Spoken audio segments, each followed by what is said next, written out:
of the Inner Skein Knitting Podcast. My name is Maria and I'm coming to you from the northeastern part of Italy.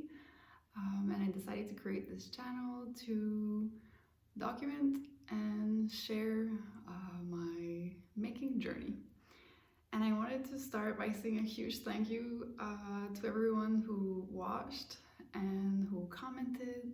It was very heartwarming. I'm kind of struggling to put into words like how it feels. But yeah, very heartwarming. So thank you very much to everyone. And yeah, it's getting very cold here where we live. So the knitting mojo has been very high. But yeah, I'm working away at all the whips that I had last time. And I have one new cast on today and a sewing project.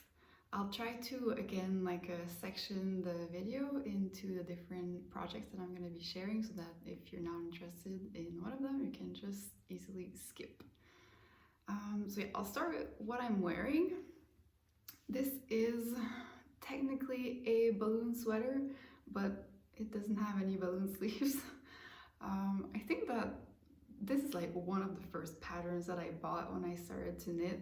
I think like everyone else, I was really attracted to all the PetiteKnit knitting patterns.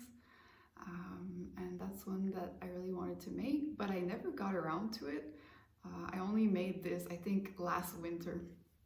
And at that point, I didn't want any balloon sleeves because it's kind of like hard to put in coats. That was the reasoning. So the modifications that I did basically is just to join in the round here sooner than indicated in the pattern to get a sleeve that is not so wide, and then I just knit the sleeve in the round straight without doing any decreases with a long cuff like this. I think that her first patterns were not super size inclusive. I don't remember what is the max bust circumference for this specific pattern, but I don't think it's super size inclusive, and that's something that is important for me. I prefer to buy patterns that are size inclusive because I think it's important that everyone feels included. So nowadays I don't buy any more knitting patterns that are not size inclusive. But yeah, if you want an alternative and something that looks more like this sweater with the sleeves like this, there is the Bone sweater by Atelier Emilie, I believe, Emilie Louis. That is very similar. It also has like this type of mock neck with a lot of short row shaping here, and the same type of like increases here at the shoulder that create sort of like a fake seam. And her sleeves are more like this, except I think she has decreases. So if you want a look that's more like this, just don't do the decreases and with the long cuff. So yeah, and the yarn that I used for this one was the Sonder yarn. I believe it's their Luna base, which is the 100% BFL. And it's a lace weight yarn, so I doubled it. And I used also a strand of their mohair, which I believe is the Halo. And it's in the color Porter, which I really like. It's like the perfect burgundy. It's not too purple, it's more reddish brown. So yeah, I was in love with this color when I saw it, I think probably first on their Instagram. And I bought this sweater quantity. I also have this color in a stripe sweater and in a hat. So now I think I've got it out of my system. I don't need to knit with this color anymore, but I really like to wear it. And yeah, I guess we can go on and start with the finished objects. Actually, the first one that I have is the one that I was wearing in the first episode that I wanted to lengthen. And so I did. Last time I had like a little ball like this size of leftover of this yarn, which is the Vovo by Rosa Pommel in the color 10. And I estimated that I could get another 3-ish centimeters. And I did steam block it, so we can't really see where I lengthened it, but I think it's like, you can kind of see this line here, and I measured, and I was very good with my estimation. I did get another 3 centimeters of length with this one, and I did try it on with the same pants. I'll do like a before and after of me wearing it. You can see that now it's actually more wearable. It's still very cropped, but it's more what I wanted in terms of length. And I think this is it for this one. Oh, someone in the first episode asked me how I got the scalloped edge to lay nicely like this, because they noticed that on Ravelry there's a lot of projects where the scallops kind of like turn up like this. And the way that I did it was to first bind off very loosely so that the ribbing here doesn't like tend to roll up, so blocking very loosely. And I think that the yarn that I use also helps a lot. It's more on the rustic side, it's not superwash, and so I think that it stays in place better. And I also used a ton of pins when I blocked it to like really get this shape. So that's how I did it. And for the sweater surgery, I followed a YouTube tutorial. I'll link it below because I don't remember exactly which one that I used, but essentially you just pass like lifelines before and after where you want to either lengthen or shorten, and then you cut between those two, and at this point your stitches are on your lifeline or a cable, your needles. So you just reattach your ball of yarn, you can knit, and then you seam at the end using a Kitchener stitch. And it went pretty well, except that I didn't leave a long enough tail of yarn to do the Kitchener stitch at the end, so I was like piecing like little tiny leftovers to try to do it, but in the end we got there.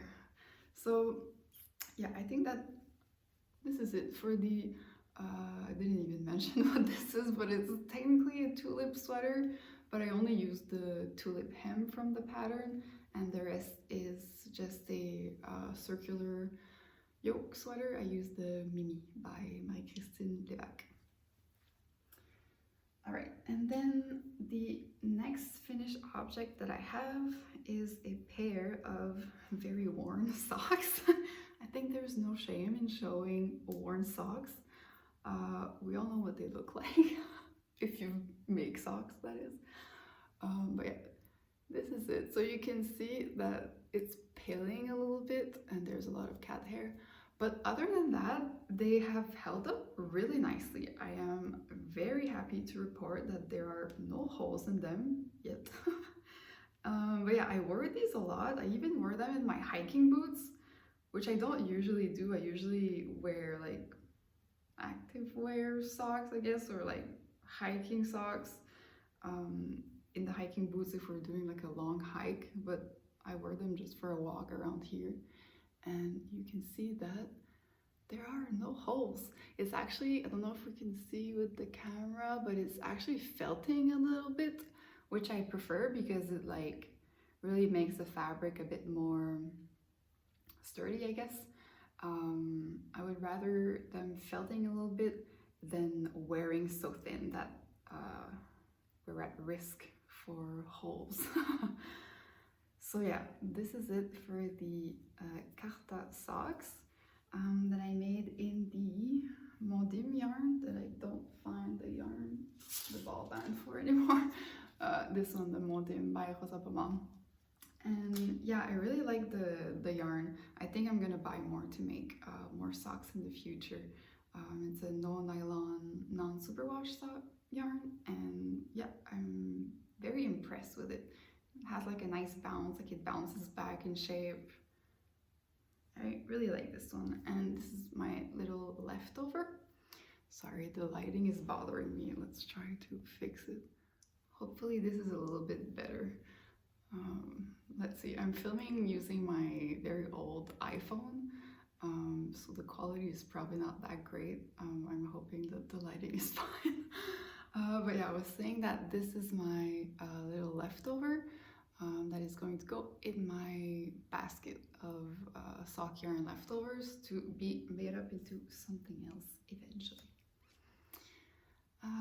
All right, other than that, a project that I didn't talk about last time, but that I since finished, is this hot water bottle cover. So I think that I cast this on in the summer, and I think I made like this part here, and then I was kind of procrastinating to figure out what I was going to do for the body. So I kind of left it on the side, but since it's been getting really cold here, my boyfriend kept asking like, oh, weren't you making something for the hot water bottle cover? Is that almost done? So it kind of gave me a nice little push to finish this project. But yeah, so this, I didn't use a pattern for this. I used this chart from the Japanese knitting stitch Bible that I have here. And yeah, I chose I think it's the chart number 129. Yes, it's this one. Sort of use like this part of this chart. I chose it mainly because it had like a good number of stitches to fit inside here. But yeah, I didn't use a pattern, I just cast on a few stitches using the Judy's Magic Cast On. I increased here like I would normally do for a toe-up sock at the toes. Did my, I guess, 4 pattern repeats of that chart, and then did some decreases like I would do normally for a cuff down sock for the toe decreases, and then did a nice little folded collar for the hot water bottle cover. What else? Yeah, I'm not gonna lie, the instructions for the charts in this book I found a bit complicated. I've had this book for a while, but it's the first time that I'm using it, and the symbols I thought were quite complicated and difficult to know like which one that I need to choose in this list of symbols. To me, they all look very similar.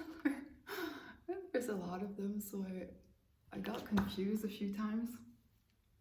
So at some point I kind of just like went with my intuition. Like, I don't know if we can call these cables, but like it's essentially like a knit stitch that goes over some purl stitches, and so you need to like cross some stitches, or like cross your knit stitch over some of your purl stitches. So after I kind of understood what I was supposed to do, I just went with my intuition and I think it turned out okay. The baubles don't really pop, but it's just a hot water bottle cover. It's good enough for me. And at the end, I mean, they don't tell you in the book like how to finish the charts, because it's like just the repeats that go on forever. But I decided to finish it this way. So to, I don't know, I did like one bobble, then I knit a bit more for this one to do the other bobble. I don't know if I love the look, but again, it does the job. And the yarn that I used is something that I had in the stash. I think I bought to make mittens originally, but I just never got around to it. So I decided to use it for this because I thought that this yarn would give a nice like stitch definition to these cables. So this is the Julie Asselin Nurtured. It's a 100% fine wool blend of Rambouillet, Targhee, and Merino. And this is the color Fusion 21. and it's a yarn that is dyed in the wool. So you can, I don't know if we can see with the camera, but there's like little flecks of like orange, yellow, pink, purple, green and blue. Just kind of looks just gray from far, but when you look very closely, you can see all these fun little stitches. So yeah, I've been getting a lot of use out of this in the past few weeks. And other than that, my whips. First one that I have are my Boixac Socks. That is a pattern in the book of 52 Weeks of Socks, Volume 2. It's a pattern by Elena Solier, I think is her name.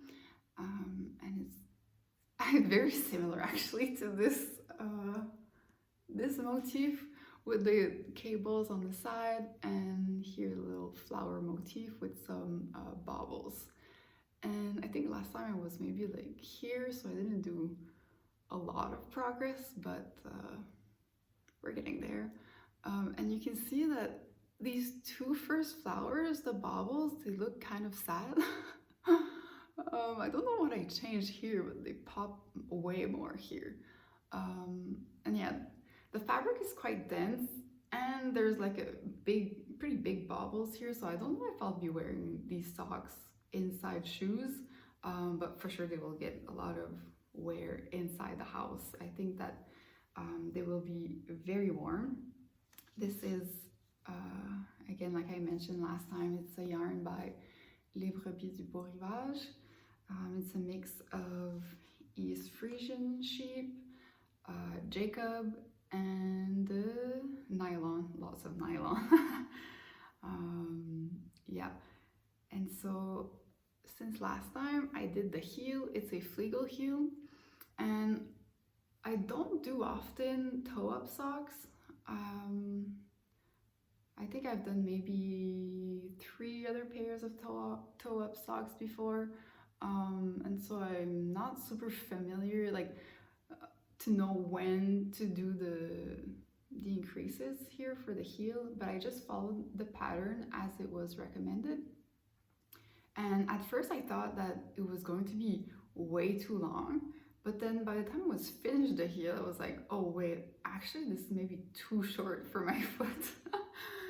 But I did try it on since then, and it does fit, but it's a little bit too short.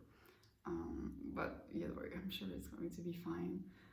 Worst case scenario, I will give these to someone who has smaller feet than me, like my mom or my sister.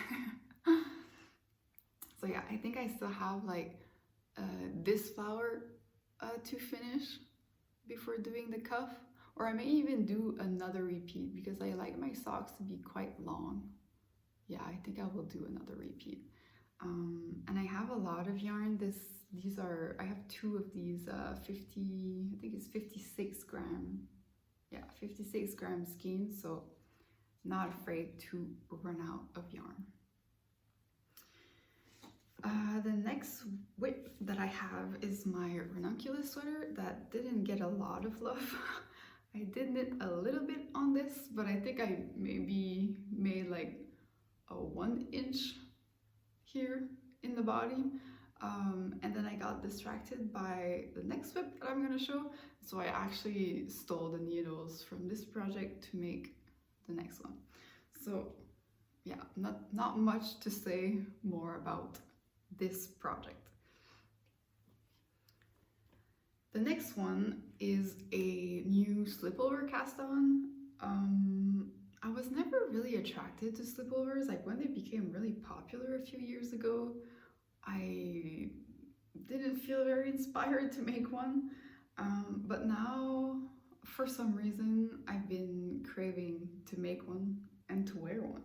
So I was looking for patterns and I wasn't sure exactly what to make until I fell on the Mika Slipover by Genievre Dugon.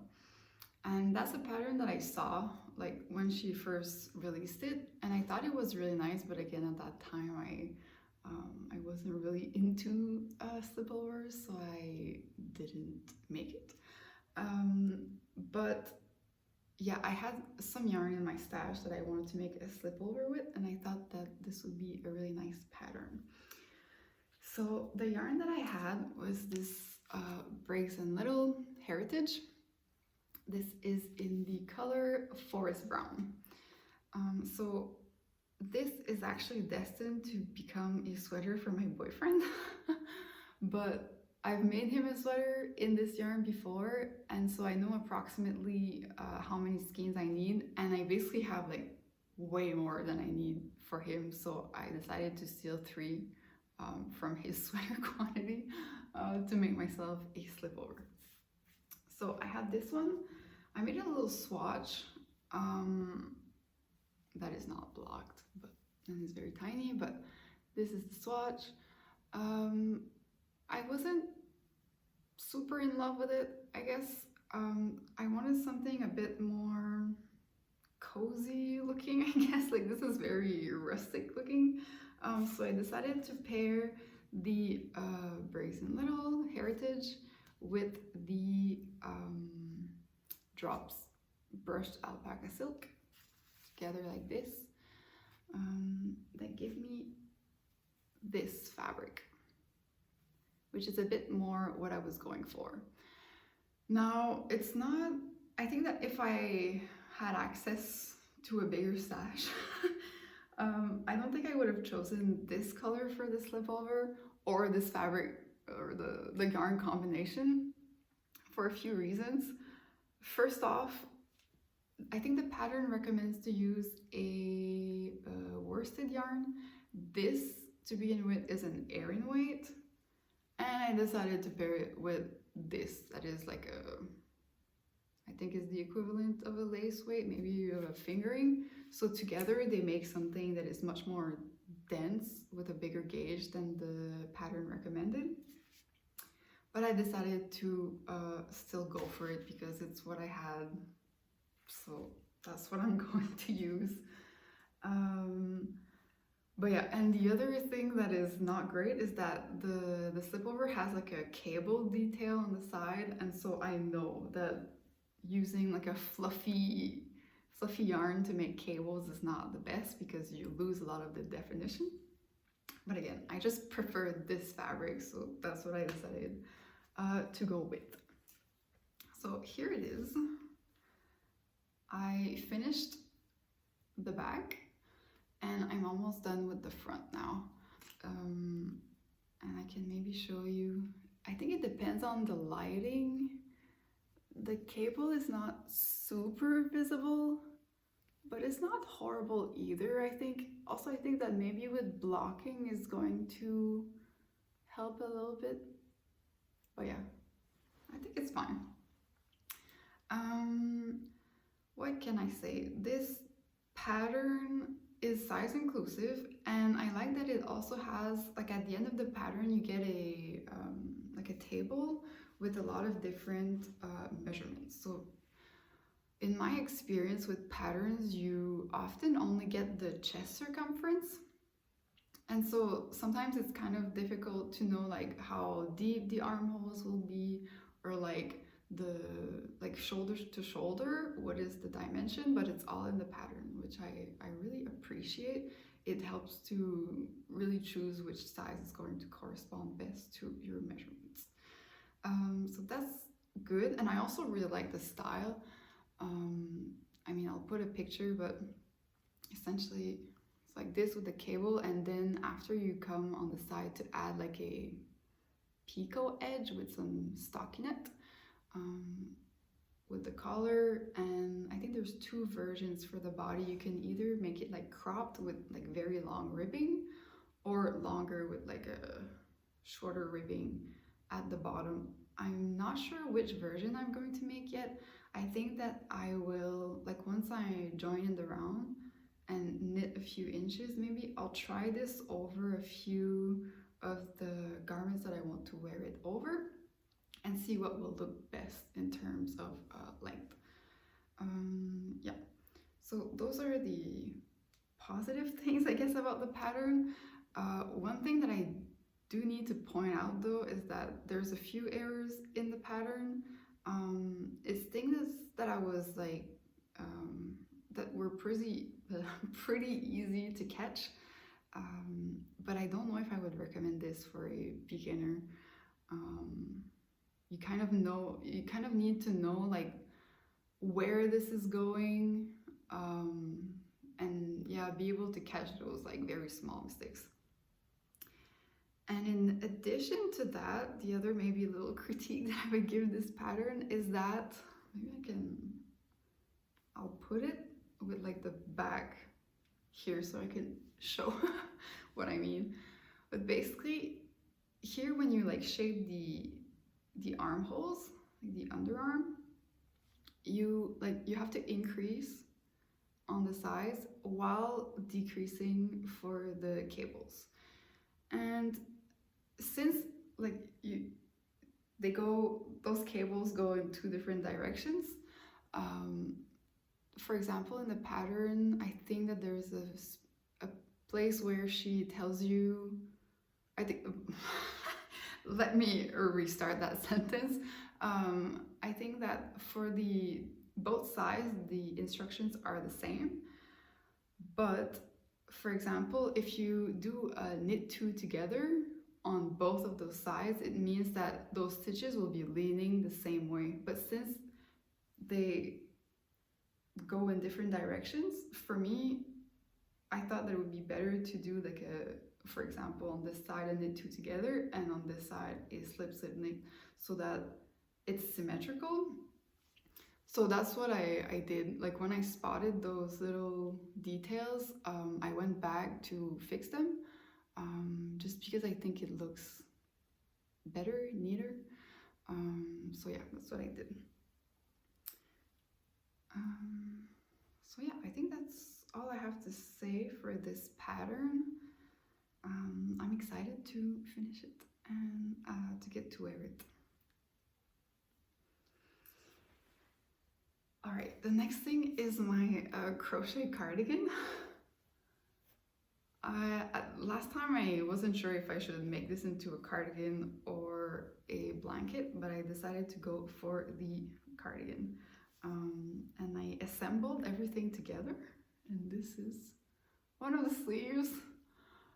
I really like the sleeves, not so much the body, and I'll go into that in a bit, but essentially what I did is I didn't follow a pattern for this. I just found the tutorial for these daisy granny squares, and then to assemble the squares together into a cardigan, I basically just like laid all the squares out on the floor, and kind of like measure, like, okay, if I put these many squares together, what kind of bust circumference it's going to give me.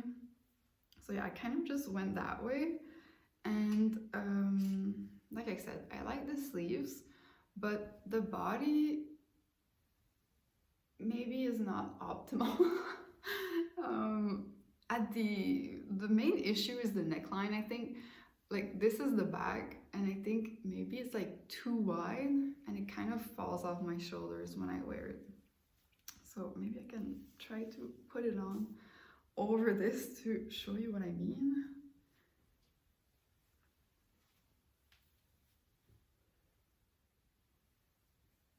I'm getting there.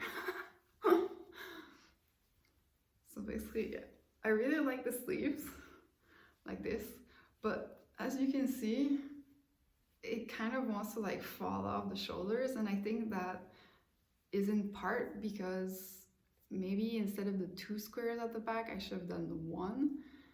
But also, as you can see here, like the size of these squares stretches a lot, and so the goal here is to come and put a button band all around, and hopefully that will like cinch everything in, give it more structure, so that it doesn't fall off my shoulders anymore. And I'll take it off to show you what I did for the finishings. I'm not done yet, but I did the finishing on the sleeves. So I decided to do an I-cord, so there will be some knitted elements to this project as well. So here I did an applied I-cord, which I think is quite neat. It looks really nice.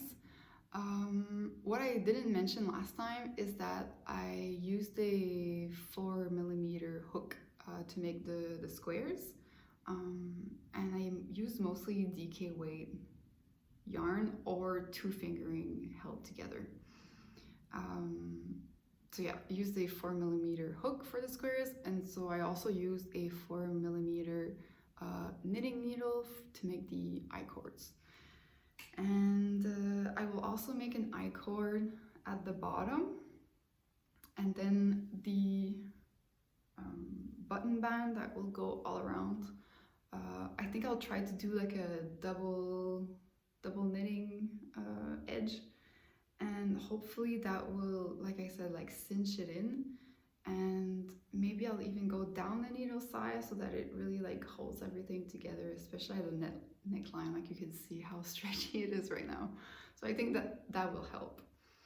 And yeah, this is not my usual style, like it's quite funky for me. But I really like it. I think even if I don't wear it out and about, I'll wear it for sure at home. And yeah, one of my worries, I guess, is that I won't have enough yarn to make the button band. This is all I have left. I think depending on how wide I do it, it should be fine. But worst case, I can order another ball. Like, these are 2 different yarns. The color difference is not so visible in real life. On the camera, it's very bad, but this is Drops Air that I had left over from another project, and this is like a Drops Air like yarn. So I think that if I order like 1 more ball of Drops Air, if I run out, should be fine. So yeah, that's it for the crochet cardigan. And next, the last time I talked about casting on a Doppio sweater by Seunghee Knits. The pattern is out now. I bought it. I made a swatch, but I think that the fabric that it creates with the yarns that I chose is a bit too thin. So I may have to either go down the needle size and up a size in the sizing chart, or add another strand of something. So these are the yarns that I had planned to use to make that project, which are all from Stash, except this one. So basically, like I said last time, I had like this leftover mohair from another project, but I don't have enough for the whole sweater, so I bought also some drops kid silk to try. I tried to color match. It's not perfect, but again, it's like a marled sweater, so it should be fine. I don't think that it will be noticeable.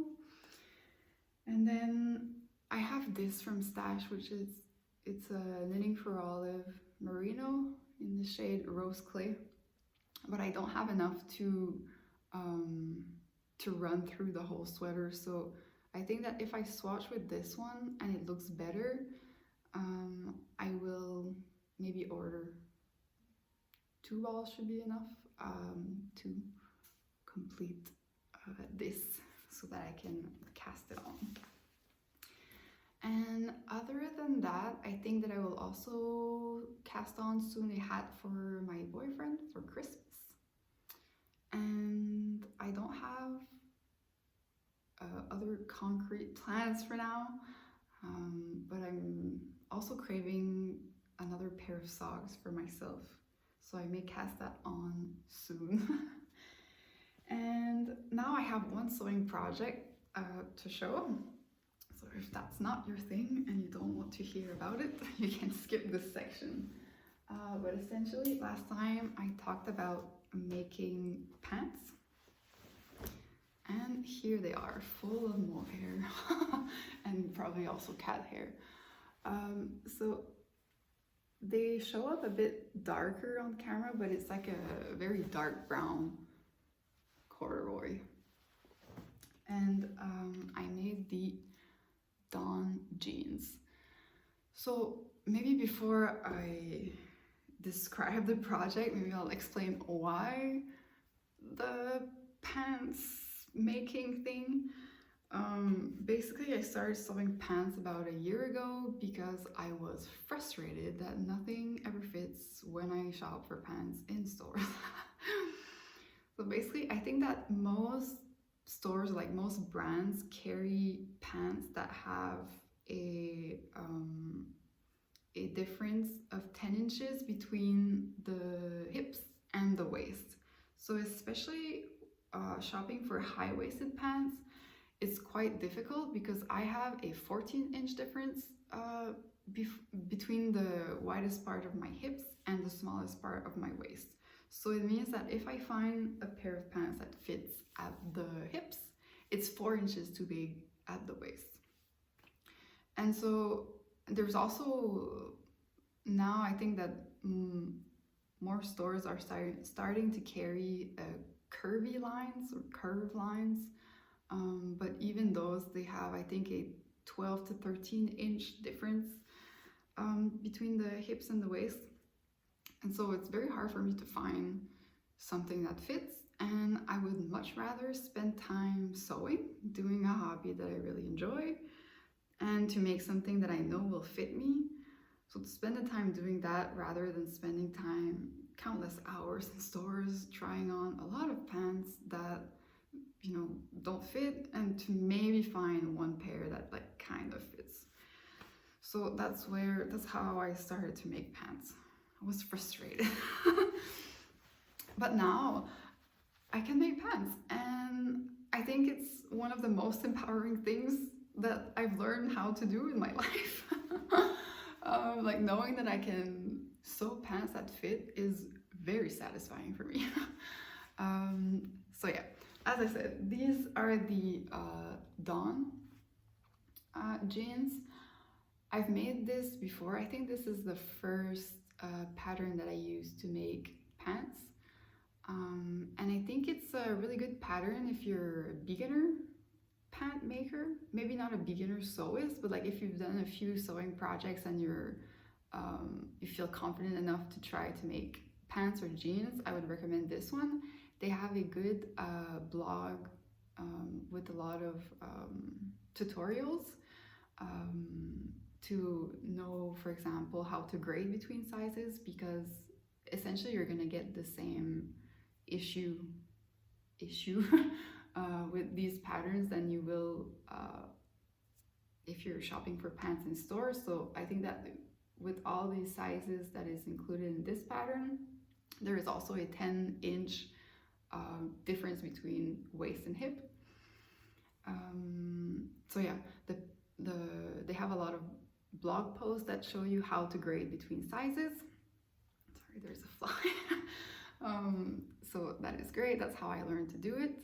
And yeah, they also, I think, have tutorials on how to like lengthen or shorten the waist and all of these things. So I'll link that below. I thought it was very instructive. So yeah, there's also a few different variations that you can make, 4 in total here. This fly is annoying. I did view A. It's the tapered leg, and I think I added a few inches, 2 inches at the bottom, because I am taller than what this is drafted for.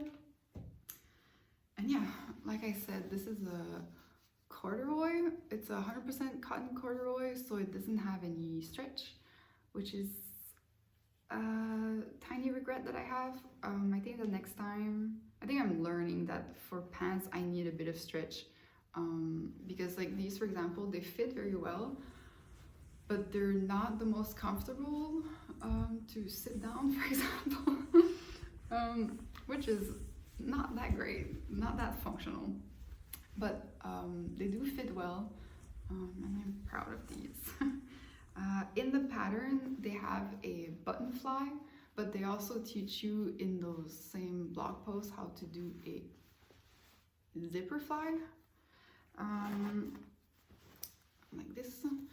And here I used this button that is gigantic. It's I know it's too big for this type of pants, but I don't care. I think it was very cute.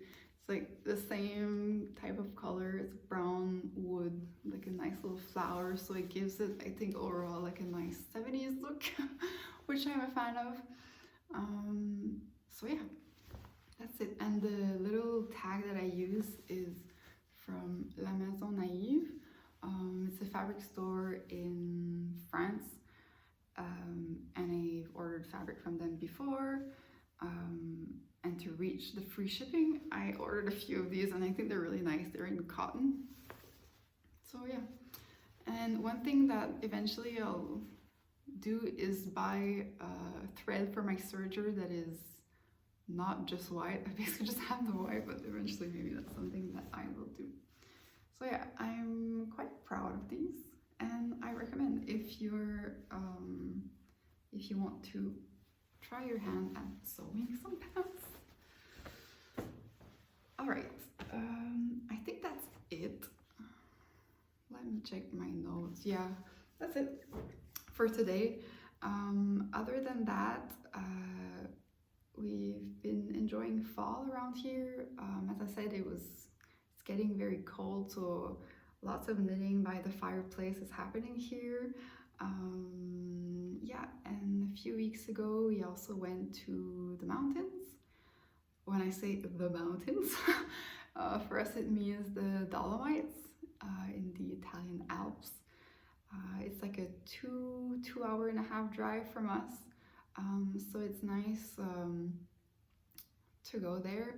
We're very lucky, very grateful that these beautiful mountains are so close here. But yeah, when we went a few weeks ago,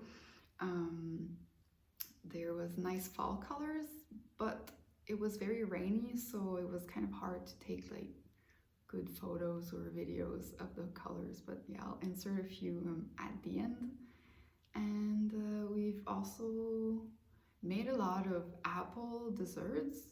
I think in the past few weeks I ate probably like 2 apple cakes, an apple pie, and apple crumble, which I'm not complaining about. It's always good to eat those seasonal produce, I guess. And yeah, other than that, I guess that's it for today. Yeah, I'll leave you with some footage of the last month here. And yeah, I hope that you're also staying cozy with your knitting and that you are enjoying what you're working on. And I will see you next time. Bye.